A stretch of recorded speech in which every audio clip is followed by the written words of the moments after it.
Resumo explicado dos livros de Reis 1 e 2. Os livros de Reis 1 e 2 foram escritos por um autor anônimo e narram a história dos reis de Israel e Judá, do reinado de Salomão à queda de Jerusalém. Os livros foram escritos para o povo exilado na Babilônia, explicando que a desobediência a Deus trouxe consequências. Reis 1 e 2 ensinam sobre fidelidade, liderança justa e os riscos de ignorarmos a vontade de Deus. Ambos os livros fazem parte do Antigo Testamento e estão localizados logo após os livros de Samuel 1 e 2. Originalmente eram um único livro no texto hebraico, mas foram divididos em dois na tradução grega da Bíblia por questões de tamanho e praticidade. Não se sabe ao certo quem escreveu o livro de Reis. A tradição judaica indica que foi um profeta ou um homem inspirado por Deus no tempo do exílio babilônico. O livro de Reis conta cerca de 400 anos da história de Israel. Ele começa com a morte do rei Davi e o reinado de Salomão, quando foi construído o templo. Depois, mostra a divisão do reino em duas partes: Israel no norte e Judá no sul. A narrativa termina com a queda de Samaria e mais tarde de Jerusalém. O livro mostra a sucessão dos reis, destacando quem seguiu a Deus e quem se afastou, e apresenta profetas como Elias e Eliseu, que chamaram o povo ao arrependimento. As palavras em Reis foram endereçadas ao povo de Deus no exílio, a fim de explicar por que haviam perdido a terra prometida e o templo, a idolatria, injustiça e desobediência dos reis e do povo. Ao mesmo tempo, oferece esperança, mostrando que Deus continua fiel à sua aliança e disposto a restaurar os que se arrependem. O livro de 1º e 2º Reis, autoria, autor desconhecido. Possivelmente um profeta inspirado por Deus durante o exílio babilônico. Número de capítulos: 1º Reis tem 22 capítulos e 2º Reis tem 25 capítulos.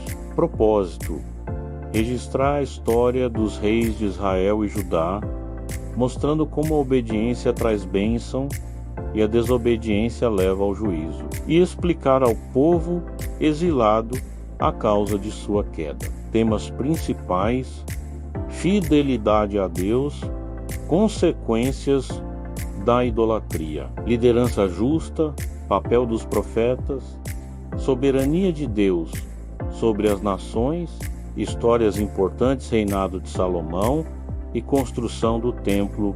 1º Reis 1 a 10, divisão do reino. 1º Reis 12, ministério de Elias. 1º Reis 17 a 2º Reis 2 e Eliseu. 2 Reis 2 a 13, queda de Samaria. 2º Reis 17 e queda de Jerusalém. 2º Reis 25. Ensinamentos: Deus honra a fidelidade e julga a idolatria. Liderança justa é baseada na obediência a Deus. Deus envia profetas para chamar o povo ao arrependimento. Mesmo no juízo, há esperança de restauração. Personagens principais: Salomão, Jeroboão, Roboão, Elias, Eliseu, Acabe, Jezabel, reis de Israel e Judá, profetas de Deus. Mensagem: Deus é fiel à sua aliança, mas o pecado traz consequências. A verdadeira segurança está em obedecer e confiar Ele. Resumo do livro de Reis. 1º e 2º capítulo por capítulo. 1º Reis 1 a 11. Reinado de Salomão. O rei Salomão, filho do rei Davi e de Batseba, é uma das figuras centrais da Bíblia. Ele é conhecido por sua sabedoria, riqueza e grandes realizações. Salomão governou Israel por 40 anos e foi responsável pela construção do Templo de Jerusalém. Além disso, ele é considerado autor de vários livros bíblicos, incluindo Provérbios, Eclesiastes, Cântico dos Cânticos e alguns salmos. O reinado de Salomão é lembrado por sua sabedoria, seus ensinamentos, justiça, mas também pelos fracassos e pela decadência que marcaram seus últimos anos no trono. Salomão ascendeu ao trono após a morte de seu pai, Davi, quando Deus lhe apareceu em sonho e lhe ofereceu qualquer coisa que ele desejasse. Salomão pediu sabedoria para governar o povo de Israel com justiça. Deus se agradou do seu pedido, concedeu-lhe sabedoria e, além disso, riqueza e honra. Descrito como um homem de grande sabedoria, Salomão possuía uma capacidade incomum de julgamento e compreensão. Além disso, era um arquiteto habilidoso e foi responsável pela edificação do Templo de Jerusalém. Uma das histórias mais conhecidas que exemplificam a sabedoria de Salomão é o julgamento entre duas mulheres que afirmavam ser mães do mesmo bebê. Para resolver o impasse, Salomão propôs dividir a criança ao meio. Diante dessa decisão, a verdadeira mãe imediatamente se revelou, preferindo entregar o bebê a outra mulher a vê-lo morto. Esse ato demonstrou a justiça e a sabedoria do rei. Salomão ficou conhecido por ter 1000 mulheres, sendo 700 esposas e 300 concubinas. Além disso, seu envolvimento com mulheres estrangeiras fez com que ele cultuasse outros deuses, desagradando a Deus. Embora Salomão tenha tido muitas mulheres, a Bíblia menciona apenas Roboão, filho de Naamá, uma amonita, como seu sucessor ao trono. Após reinar 40 anos sobre Israel, Salomão morreu e seu filho Roboão o sucedeu. Devido ao seu afastamento de Deus, o reino foi dividido e somente a tribo de Judá continuou a ser liderada pela dinastia de Davi. As demais tribos de Israel, reino do norte, rebelaram-se contra seu sucessor e elegeram outro rei para si. Onde começa a história de Salomão na Bíblia. A história de Salomão na Bíblia começa em 2 Samuel, quando seu nascimento é relatado. Salomão é o segundo filho de Davi e Batseba, que haviam perdido um primeiro filho juntos. O nome de Salomão é mencionado pela primeira vez em 2 Samuel 12, 24, menos 25, quando o profeta Natã o chama também de Jedidias, amado do Senhor. A narrativa principal de sua vida se estende por 1 Reis e 2 Crônicas, descrevendo sua sabedoria, a construção do templo em Jerusalém, sua riqueza e seu declínio espiritual. A Bíblia deixa de falar diretamente dele em 1 Reis 11 e 2 Crônicas 9. Após sua morte, Salomão é ungido rei.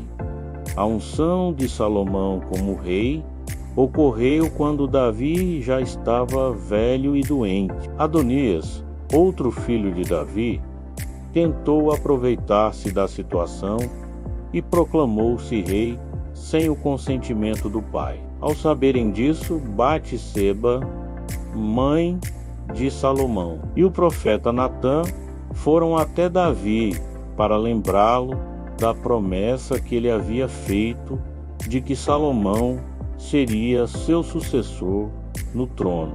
Davi então ordenou que o sacerdote Zadok, o profeta Natã e o chefe da guarda, Benaia, levassem Salomão até a fonte de Giom, em Jerusalém. Ali, Salomão foi ungido com óleo sagrado, gesto que simbolizava a escolha e a bênção de Deus sobre ele como rei. Após a unção, tocou-se um chifre de carneiro, e o povo começou a aclamar Salomão, celebrando com grande alegria.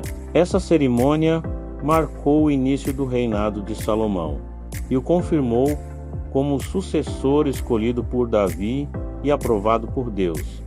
Essa celebração solidificou sua posição, enquanto Adonias e seus seguidores se afastaram da presença do novo rei de Israel, esposas e concubinas de Salomão. Na Bíblia, o rei Salomão é descrito como o homem mais sábio de sua época, mas também conhecido por ter um número impressionante de esposas e concubinas. Segundo 1 Reis 11:3, ele possuía 700 esposas, que em grande parte eram parte da realeza de outras nações, além de 300 concubinas. Salomão tinha relação com 1000 mulheres. Esse grande harém não foi apenas símbolo de riqueza e prestígio, mas também um fator que o levou a se afastar de Deus, pois muitas dessas mulheres introduziram práticas de idolatria em Israel. O termo concubina se refere a uma mulher que tinha um relacionamento marital reconhecido socialmente, mas com status inferior ao de uma esposa. Concubinas podiam ter direitos menores, tanto para si quanto para seus filhos, em comparação com as esposas legítimas. No contexto antigo, eram comuns em reinos poderosos, muitas vezes como alianças políticas ou demonstrações de poder. Entre as esposas mais conhecidas de Salomão está a filha do faraó do Egito, Reis 3:1, cujo casamento simbolizou uma aliança política estratégica. A Bíblia não menciona muitos nomes específicos de suas outras esposas ou concubinas, mas deixa claro que várias eram de povos estrangeiros, como moabitas, amonitas, edomitas, sidônias e etéias. 1 Reis 11:1.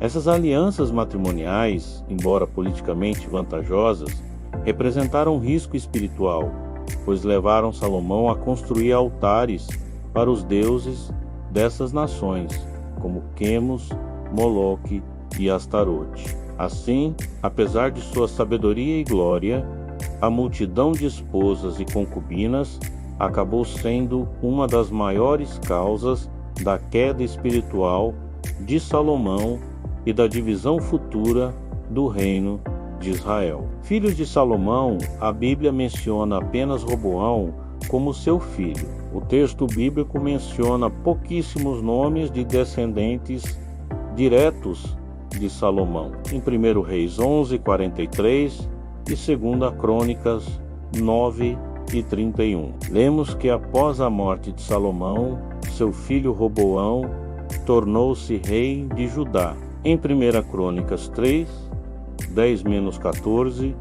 a genealogia de Davi lista Salomão e segue com Roboão, mas não menciona outros filhos de Salomão de forma explícita. Isso mostra que a ênfase do relato bíblico está na continuidade da linhagem real até o Messias, e não em todos os descendentes.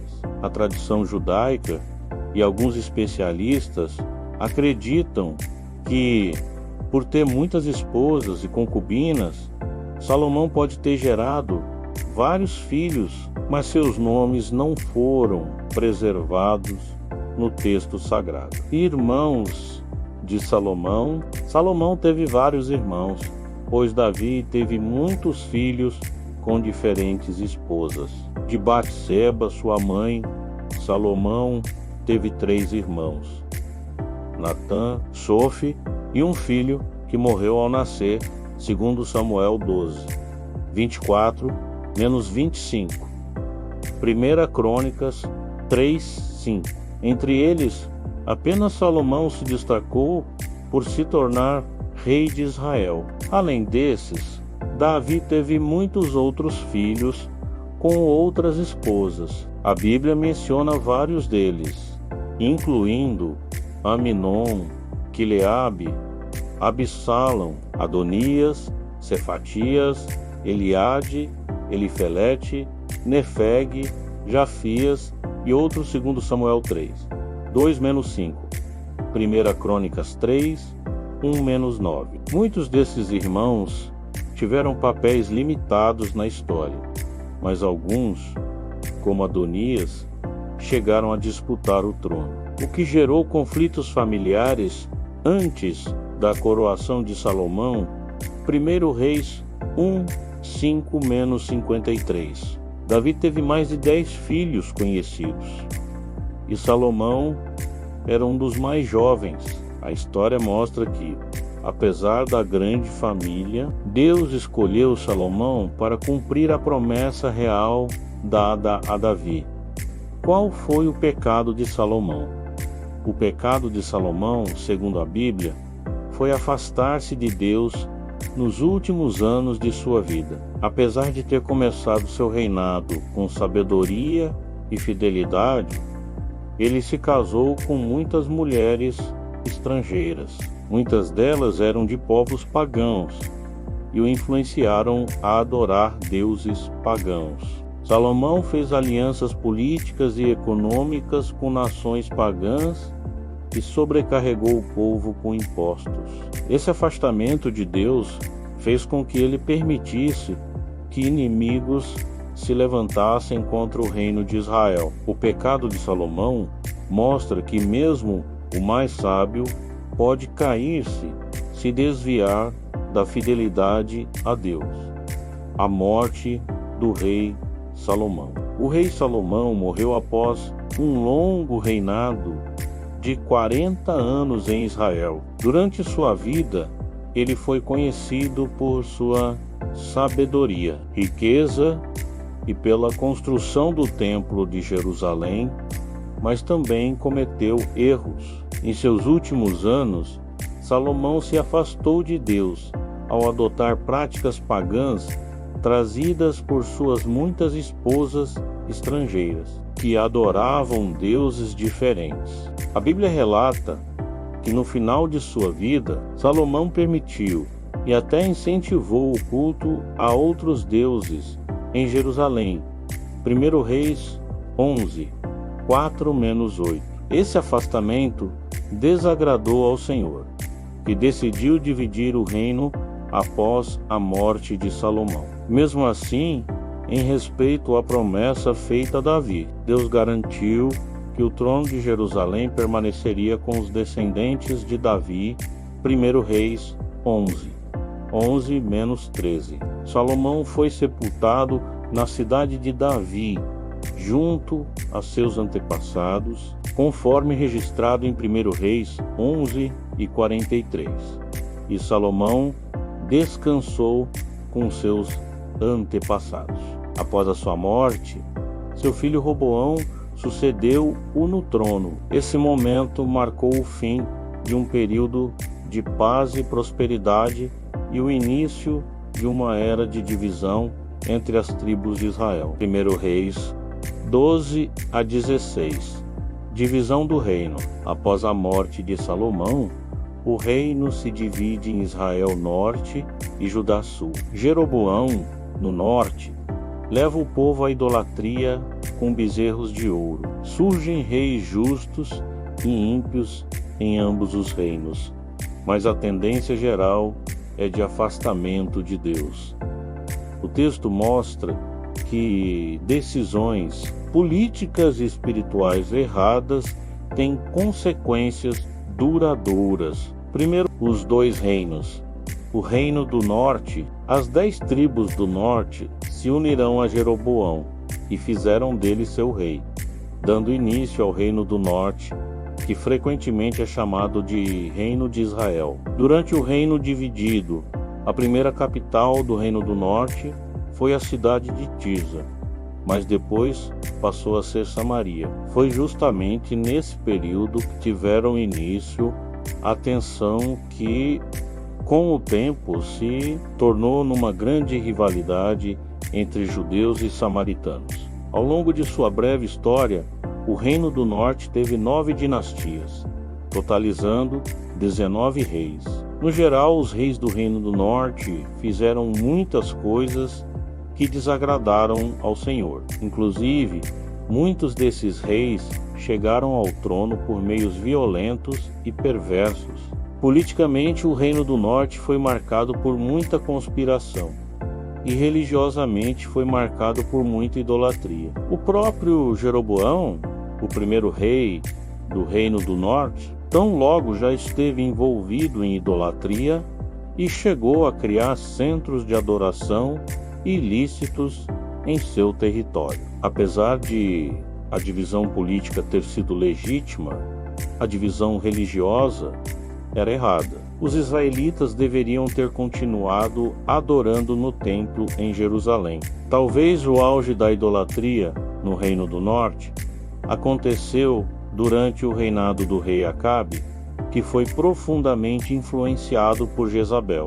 Nesse período, Deus levantou o profeta Elias e o profeta Eliseu para denunciar a idolatria em Israel. A corrupção política, social e religiosa do Reino do Norte também são claramente percebidas na profecia do profeta Amós.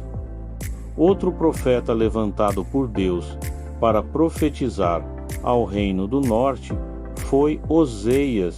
Inclusive, através das próprias experiências pessoais do profeta Oséias com sua esposa adúltera, Deus exemplificou o adultério religioso do Reino do Norte. O Reino do Sul.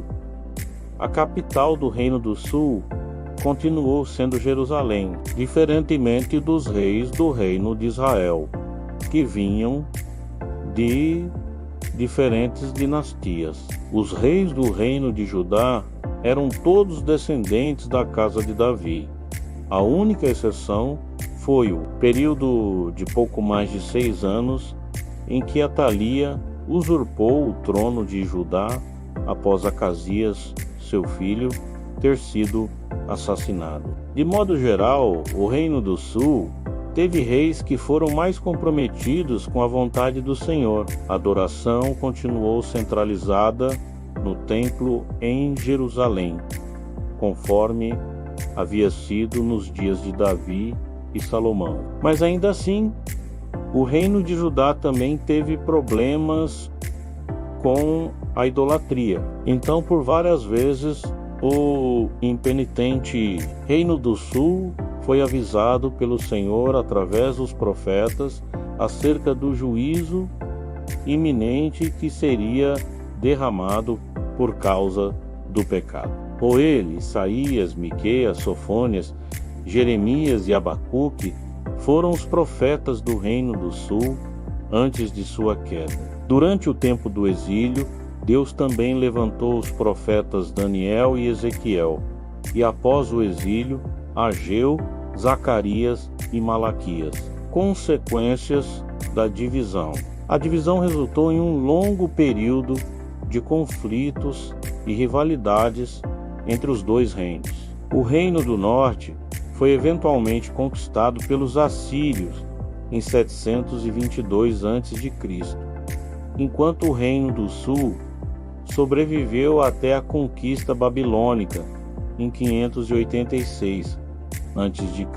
A divisão teve um impacto duradouro na história e na identidade do povo israelita, refletindo as tensões políticas e sociais da época. Essa divisão é um tema central na narrativa bíblica, com implicações significativas para a história de Israel e Judá, conforme registrado em livros como 1 Reis e 2 Reis na Bíblia. O fim do Reino do Norte e do Reino do Sul. O reino, dividido em 2 estados, independentes, durou por pouco tempo. O Reino do Norte durou apenas 2 séculos e acabou caindo sob o domínio assírio. Em 721 a.C., Samaria foi invadida pelo exército assírio e a população israelita foi exilada. Já a autonomia do Reino do Sul também não durou muito mais do que isso. Cerca de 1 século e meio depois da queda do Reino do Norte, o Reino do Sul caiu diante do Império Babilônico. Em 586 a.C., o rei Nabucodonosor invadiu Jerusalém e levou sua população ao exílio. Mas conforme as promessas do Senhor, um remanescente fiel foi restaurado após o cativeiro. O Reis 17 a 2 Reis 2, ministério de Elias. Elias foi um profeta do Antigo Testamento que tinha a missão de chamar o povo de Israel ao arrependimento e combater a idolatria. Ele ficou conhecido por desafiar os profetas de Baal, onde Deus mostrou seu poder ao enviar fogo do céu e por subir ao céu sem morrer. A história de Elias está registrada em 1 Reis 17 a 2 Reis 2, com menções em outros livros, como Malaquias e no Novo Testamento. Elias viveu em uma época de decadência espiritual em Israel.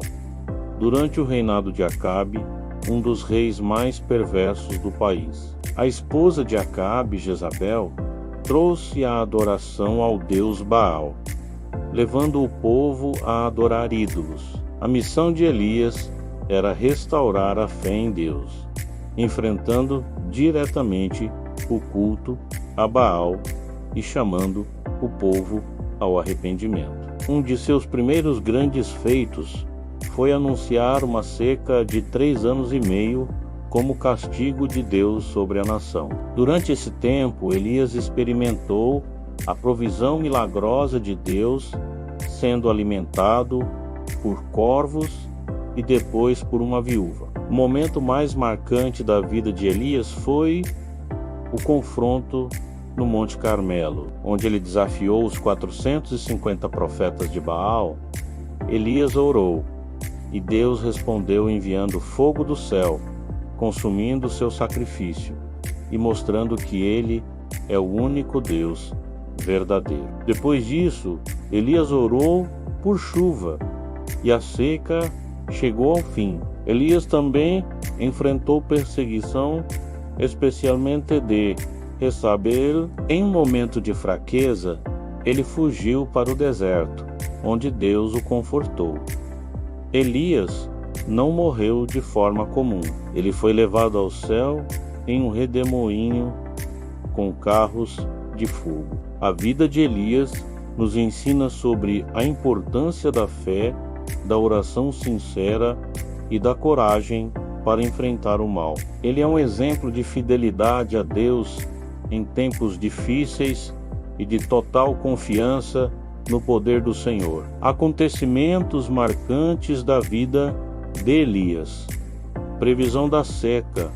O profeta Elias enfrentou o rei Acabe, que foi um dos piores reis de Israel. Ele e sua esposa Jezabel haviam levado o povo a adorar ídolos. Como castigo pelos pecados de Acabe e do povo, Elias avisa que não haveria mais chuva ou orvalho em Israel por vários anos, a não ser que ele dissesse o contrário. A seca anunciada por Elias teve um impacto destruidor, resultando em fome e sofrimento por todo o reino. Esta calamidade forçou o povo de Israel a confrontar a impotência de seus deuses falsos e a reconhecer que o Deus de Elias, o Deus de Israel, era o verdadeiro Senhor da criação. A seca durou cerca de 3 anos e meio,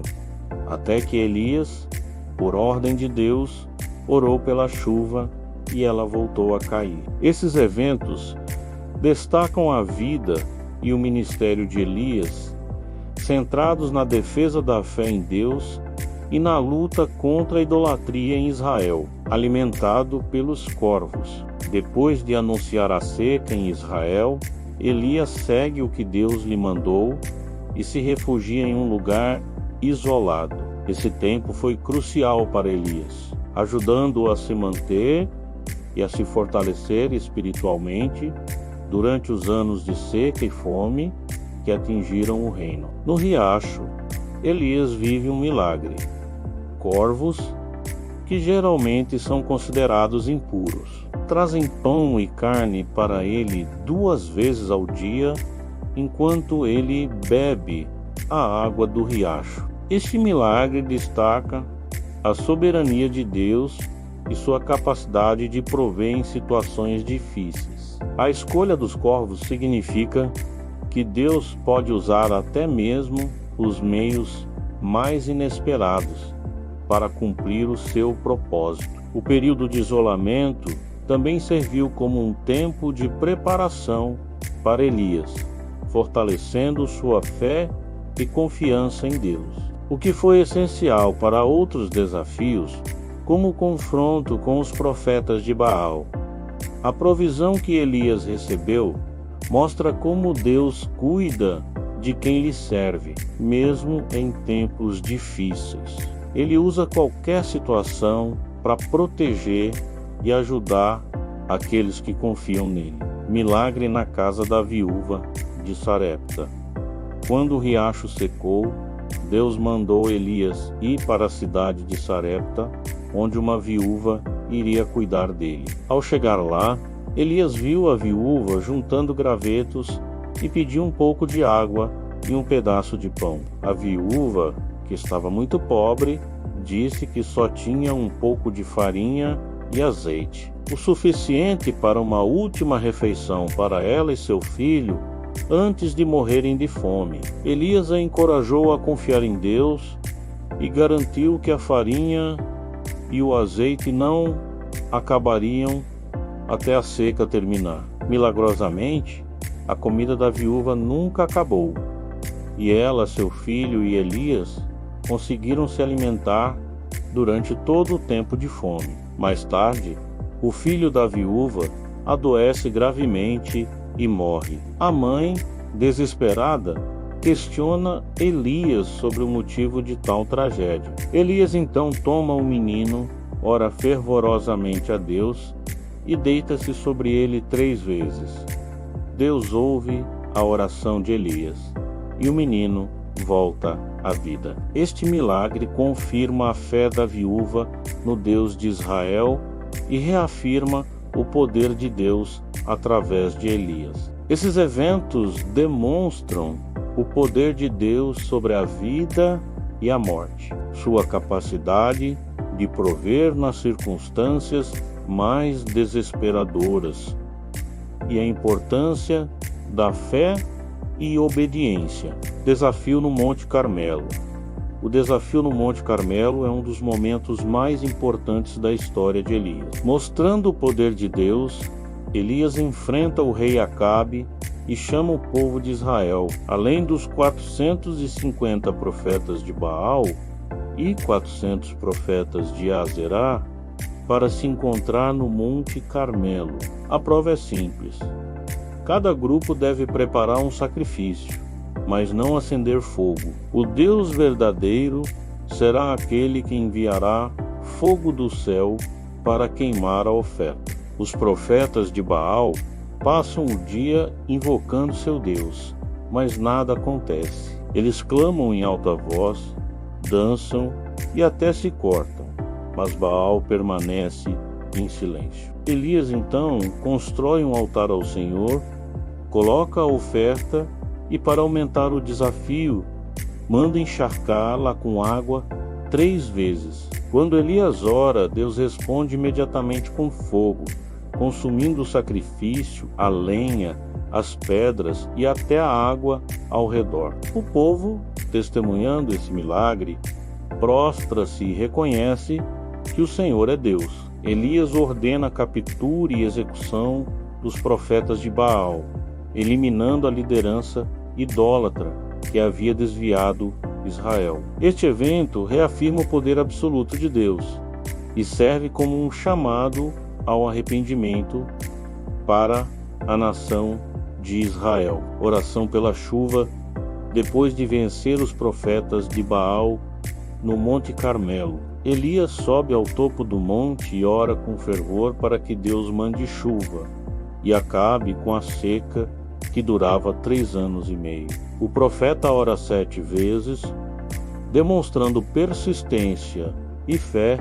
Finalmente, seu servo avista uma pequena nuvem, do tamanho da mão de um homem, se formando no horizonte. Pouco depois, o céu escurece e uma forte chuva cai, trazendo alívio a Israel. Este acontecimento confirma que Deus, e não Baal, controla todas as coisas e reafirma a eficácia da oração fiel e persistente. Fuga para o deserto, depois da vitória no Monte Carmelo. Jezabel, esposa do rei Acabe, fica furiosa com a morte dos profetas de Baal e ameaça matar Elias.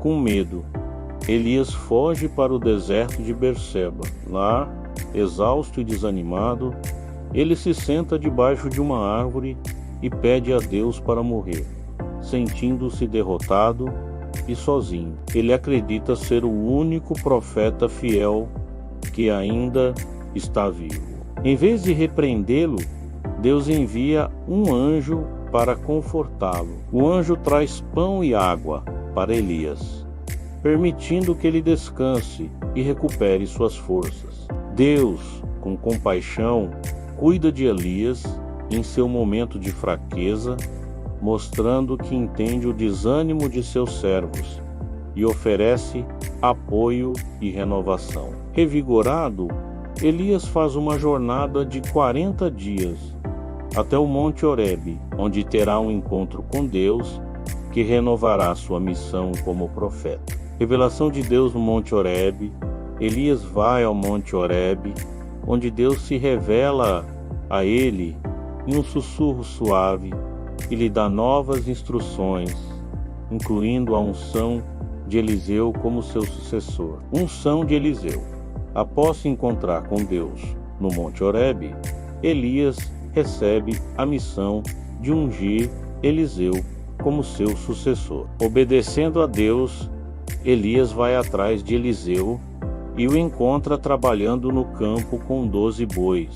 Elias se aproxima e coloca seu manto sobre Eliseu, um gesto que simboliza a transferência de sua autoridade e o chamado de Eliseu para ser profeta. Eliseu entende imediatamente o significado do gesto e pede permissão para se despedir de sua família antes de seguir Elias. Ele sacrifica seus bois e usa o equipamento de arar para fazer uma fogueira, simbolizando que está deixando sua antiga vida para se dedicar totalmente ao novo chamado. Eliseu então segue Elias, tornando-se seu aprendiz. A unção de Eliseu é importante porque garante a continuidade do ministério profético em Israel. Elias, que enfrentou muitos desafios e fortaleceu a fé em Deus, agora passa sua missão a Eliseu, que também teria um papel importante na história de Israel, realizando milagres e proclamando a palavra de Deus. Profecia contra Acabe e Jezabel. Elias confronta o rei Acabe e sua esposa Jezabel após o assassinato de Nabote, um homem inocente que possuía uma vinha desejada por Acabe.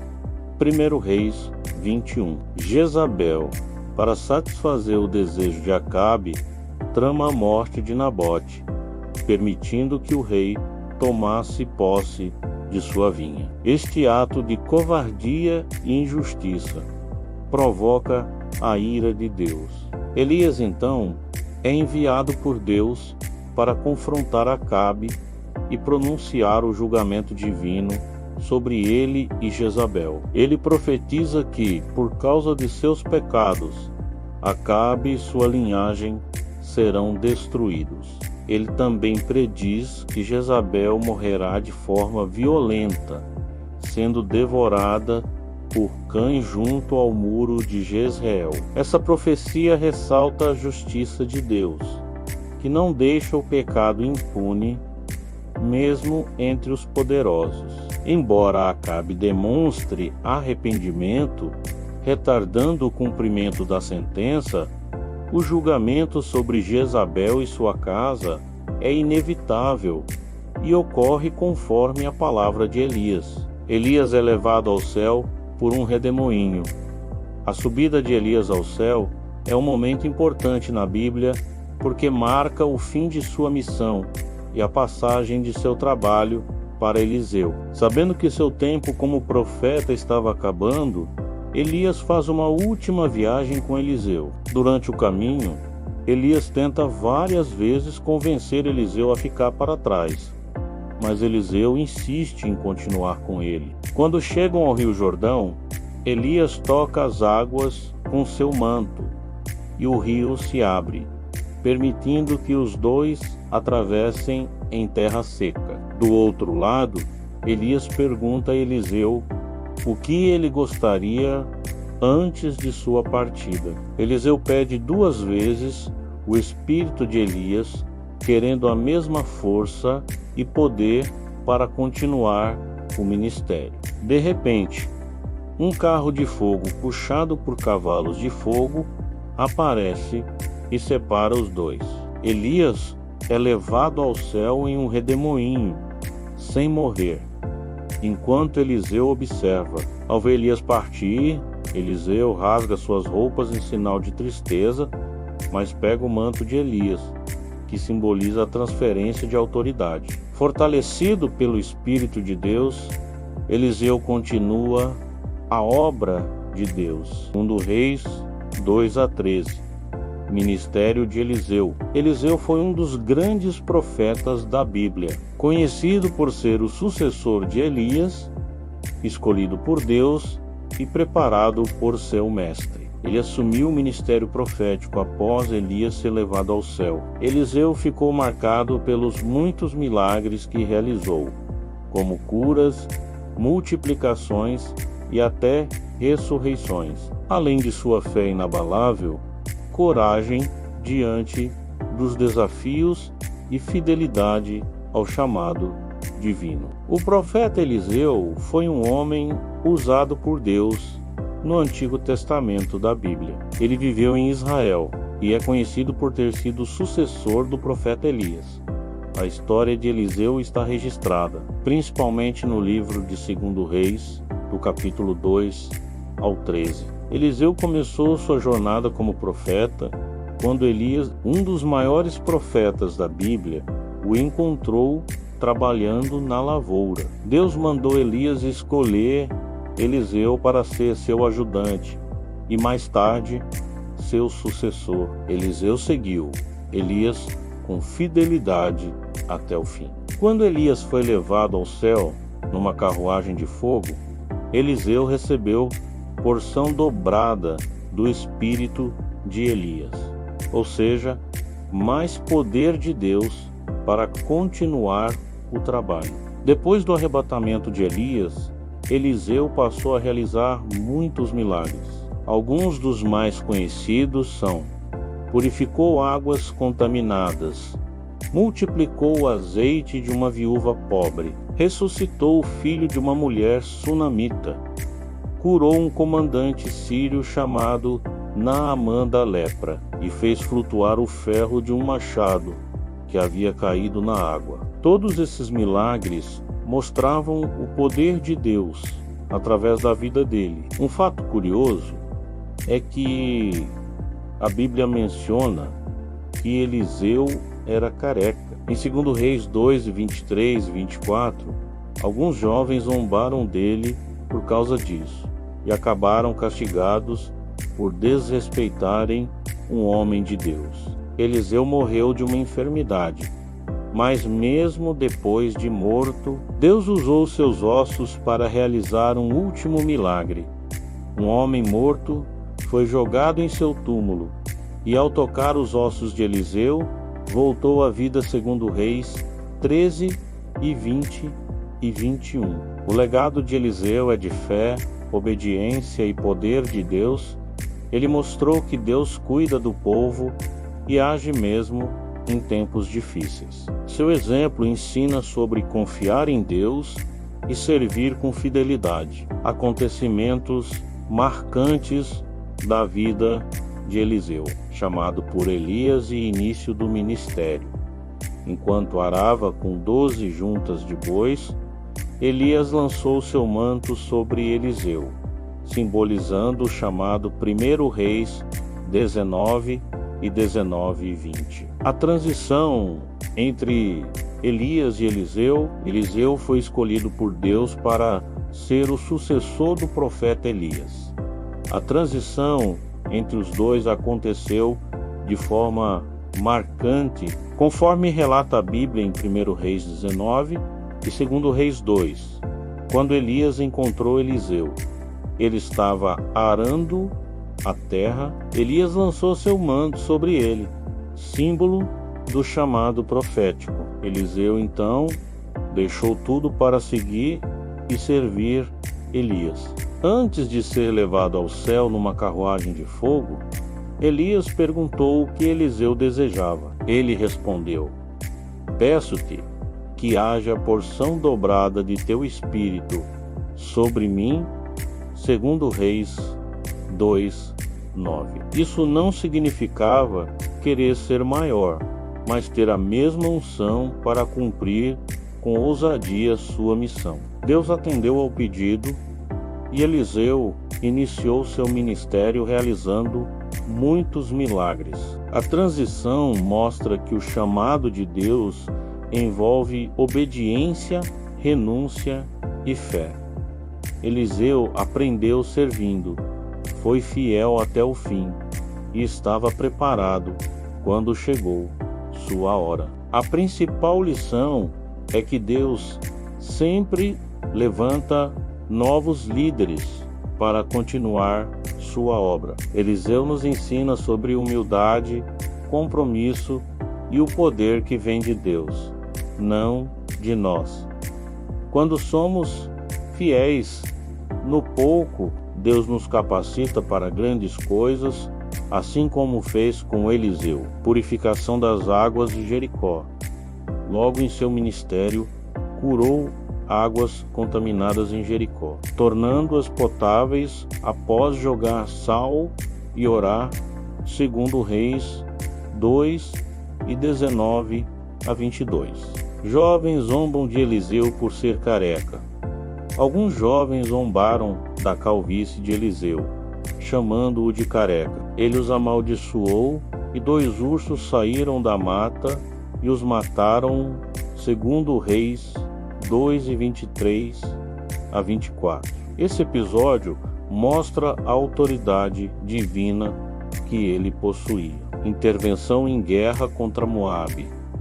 Orientou os reis de Israel, Judá e Edom no deserto, fazendo surgir água onde não havia. O exército inimigo foi derrotado, segundo Reis 3.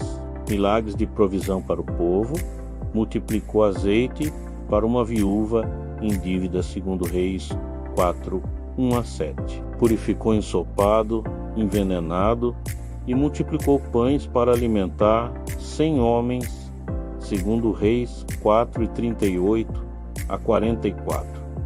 Saiba mais sobre o milagre do azeite da viúva, nascimento e ressurreição do filho da sunamita. Profetizou o nascimento do filho de uma mulher rica de Sunem e, depois, ressuscitou o menino quando este faleceu, segundo Reis 4:8 a 37. Saiba mais sobre a morte e ressurreição do filho da sunamita. Cura de Naamã. O sírio curou Naamã, comandante da Síria, da lepra, instruindo-o a mergulhar 7 vezes no rio Jordão. Segundo Reis 5, 1 a 14. Saiba mais sobre a cura de Naamã, milagre do machado flutuante. O machado caiu no rio e afundou. Eliseu jogou um pedaço de madeira, fazendo o ferro flutuar, revelando preocupação com cuidados práticos do povo. Segundo Reis 6, 1 a 7. Salvação de Samaria durante cerco. Quando o exército sírio cercou Samaria, Eliseu abriu os olhos de seu servo para ver carruagens de fogo. Depois cegou o inimigo. Em ato de misericórdia, enviou água e comida ao exército inimigo, ao invés de matar, segundo Reis 6, 8 a 23. Profecia da abundância em Samaria durante forte fome. Profetizou que no dia seguinte alimentos baratos estariam disponíveis. De fato, o inimigo fugiu, deixando mantimentos e cumprindo sua palavra, segundo Reis 7. Relação contínua com reis de Israel. Eliseu atuou durante os reinados de 6 reis do Reino do Norte, sendo consultado em questões políticas e espirituais. A visão de Eliseu do exército de anjos. A visão de Eliseu do exército de anjos está registrada em 2 Reis 6, 8 a 23. O rei da Síria estava em guerra contra Israel e repetidamente seus planos eram frustrados porque Eliseu, guiado por Deus, revelava tudo ao rei de Israel. Irritado, o rei sírio mandou um grande exército cercar a cidade de Dotã, onde Eliseu estava. Na manhã seguinte, o servo de Eliseu viu o exército inimigo cercando a cidade e ficou desesperado. Mas Eliseu, calmo, disse: "Não tenha medo. Aqueles que estão conosco são mais numerosos do que eles", segundo Reis 6 e 16. Então Eliseu orou para que Deus abrisse os olhos do servo, e ele viu o monte cheio de cavalos e carros de fogo ao redor de Eliseu, um exército celestial. Essa visão revela que Deus protege seus servos, mesmo quando tudo parece perdido. Os anjos estavam ali o tempo todo, mas o servo só os viu quando Deus lhe abriu os olhos espirituais. Nem sempre vemos, mas Deus está agindo em nosso favor. Quando confiamos em Ele, não precisamos temer, pois seus recursos são maiores que qualquer ameaça visível. A fé enxerga além das circunstâncias morte e o último milagre. A morte de Eliseu está registrada em 2 Reis 13, 14 a 21. A Bíblia diz que Eliseu adoeceu com a enfermidade da qual viria a morrer. O rei de Israel, Joás, foi visitá-lo e chorou, dizendo: meu pai, tu és como os carros e os cavaleiros de Israel." Uma expressão que mostra o quanto Eliseu era visto como proteção e força espiritual para a nação. Mesmo doente, Eliseu profetizou a vitória de Israel sobre a Síria.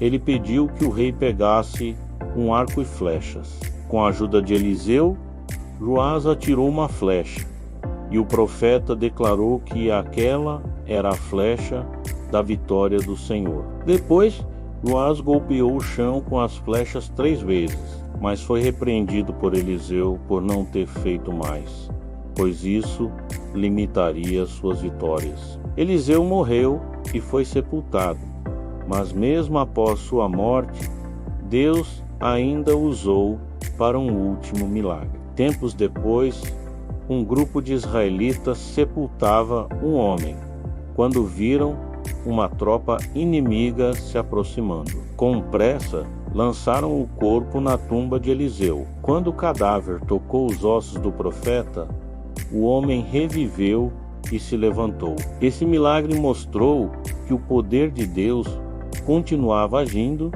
mesmo após a morte de seu servo. Segundo Reis 14 a 25. Queda de Israel e Judá. Israel, o reino do norte, é conquistado pela Assíria devido à idolatria e injustiça. Judá, o reino do sul, resiste por mais tempo, mas cai para a Babilônia, culminando na destruição de Jerusalém e do templo. Esses capítulos mostram que Deus cumpre suas promessas de juízo e restauração.